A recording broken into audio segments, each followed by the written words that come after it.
Baik, saya akan menjelaskan fungsi-fungsi tools pada aplikasi Construct 2. Yang pertama, kita akan masuk ke tools top left menu. Yang pertama ada tool save yang berfungsi untuk menyimpan project yang kita buat.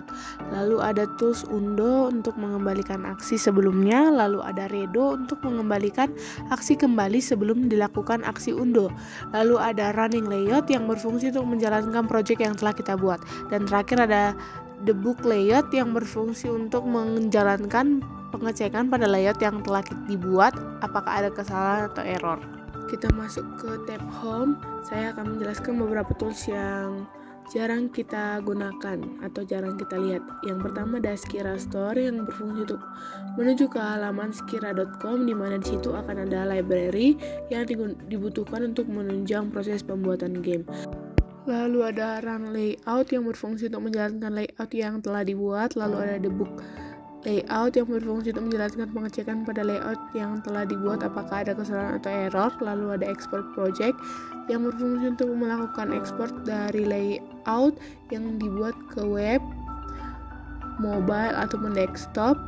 Lalu ada start page yang berfungsi untuk kembali ke menu halaman utama.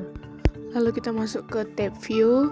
Terdapat beberapa checkbox pilihan bars untuk menyesuaikan kebutuhan fitur apa yang ditampilkan untuk mendukung proses pembuatan game.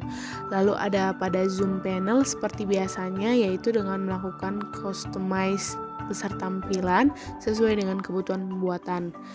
Lalu ada grid option panel yang fungsinya adalah untuk memberikan ukuran atau penggaris pada sisi tepi layout dapat disesuaikan panjang dan lebarnya.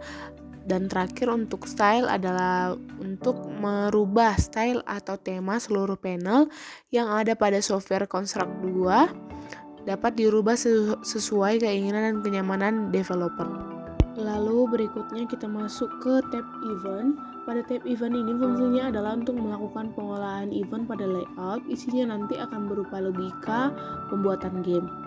Lalu berikutnya pada tab upgrade, ini berfungsi untuk jika kita ingin melakukan upgrade software dari versi lama ke versi baru atau membeli lisensi software Construct 2. Berikutnya kita masuk ke tab layout. Tab layout ini berfungsi untuk penamaan antar halaman, dapat dibuat hingga lebih dari satu halaman disesuaikan dengan kebutuhan developer. Lalu kita masuk ke main layout. Di main layout ini terbagi menjadi 4 bagian. Yang pertama dari sisi kiri, yaitu properties yang digunakan untuk seluruh pengaturan layout akan berubah sesuai dengan objek apa yang kita pilih. Lalu di sisi tengah, yaitu ruang kerja di mana developer bisa membuat berbagai macam objek pada sisi tengah tersebut. Lalu di sisi kanan atas ada project. Pada project ini berfungsi untuk tempat untuk editing berbagai macam apapun yang akan kita buat. Dalam project itu sendiri kita bisa membuat new project, maka terdapat beberapa folder sebagai media penyimpanan beberapa jenis file. Lalu ada folder layout berisi tampilan project yang sedang kita buat, di mana nama dalam project tersebut dapat kita rubah sewaktu-waktu yang kita inginkan. Lalu ada folder event sheets yang berisi event atau tempat codingan untuk membuat gerakan sesuai dengan yang kita inginkan. Lalu ada folder object types berisi file yang kita buat dalam layout seperti button, sprite, dan masih banyak lagi. Lalu ada folder families berisi button-button di mana untuk mempermudah kita ketika hendak memanggil fungsi.